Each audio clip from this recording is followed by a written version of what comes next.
Z ekskurzijo na tretji dan od Gospe Svete preko Roža do Zilije je izvenel 19. slovenski slavistični kongres, uvodoma na Univerzi Alpe Jadran v Celovcu, v nadaljevanju pa v kulturnem domu Pliberk.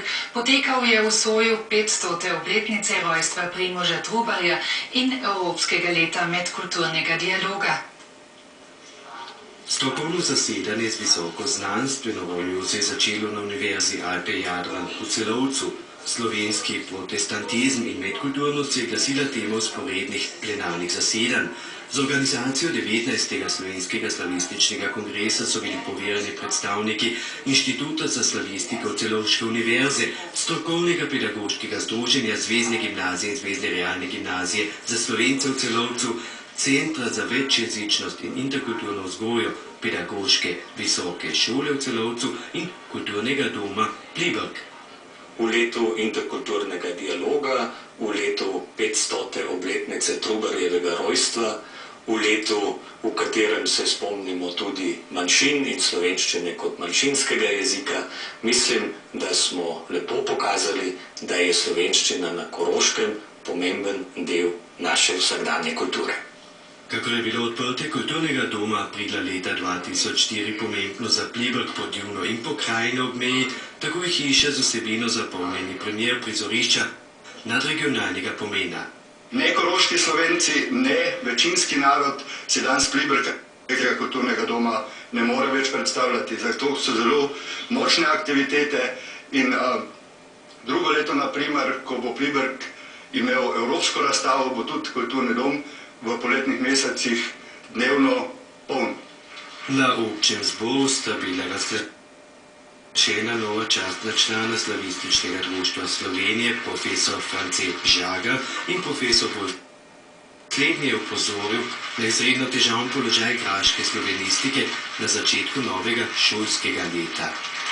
Ich habe mich immer aus Überzeugung für das Slowenische eingesetzt und es wird viel Überzeugungsarbeit noch zu leisten sein, dass man hier nicht nur nach kapitalistischem Verwertungsinteresse, sondern aus einer Verantwortung heraus, die Österreich gegenüber dem slowenischen und der slowenischen Kultur hat, handeln muss.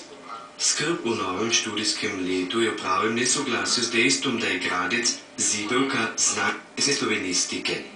Končujemo oziroma smo na pol poti z izdajanjem tezava slovenskega ljudskega jezika na Koroškem. Letos bo izšel zvezek do konca črke K, potem naslednje leto do črke M, tako da upamo, da bo ta korespondenca še pravočasna, oziroma konkordanca slovenskega ljudskega jezika na Koroškem od 19. leta do danes tudi končana.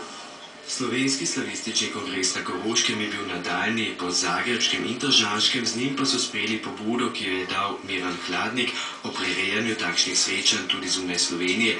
Vodilo počrtuje, da slovenščina od nekdaj živi med kulturami, kar še posebno velja za Slovence, ki živijo izven meja Republike Slovenije. Morali bi biti Slovenci, slovenščina, slovenska kultura, vsi skupaj bolj ponosni na to, kar smo znali v teh stoletjih in tisočletjih recimo ustvariti in se suvereno predstaviti svetu in Evropi, pri tem pa zahtevati, da je ta kulturni dialog dvostranski. Jezik živi, se razvija v komunikaciji, danes je dobrina, je dragocenost, vendar bi se morali zavedati, da posebno na jezikovnem robu ni nikakor samoumevn. Večjezičnost je v Ljubljani drugačne kvalitete, kot je pa večjezičnost recimo na Koroškem, na Tržaškem ali v Beneški Sloveniji. Poseben problem seveda je porabja, tam je manjšina še posebej malo številčna in zato ima tudi bistveno manj priložnosti za komunikacijo, jezik pa živi in se razvija vedno v komunikaciji. In mislim, da je pomembno, da se vsega tega zavedamo tudi v matični Sloveniji. Seznam glavnih organizatorjev 19. slovenskega slavističnega kongresa odseva poglavitno misel znanstvenega zasedanja, prikaz sodobnega deželnega slovenskega utripa v duhu vodila Slovenščina med kulturami, s poudarkom na književnosti in na jeziku manjšin ter na položaju jezika in literature tudi v novih medijih.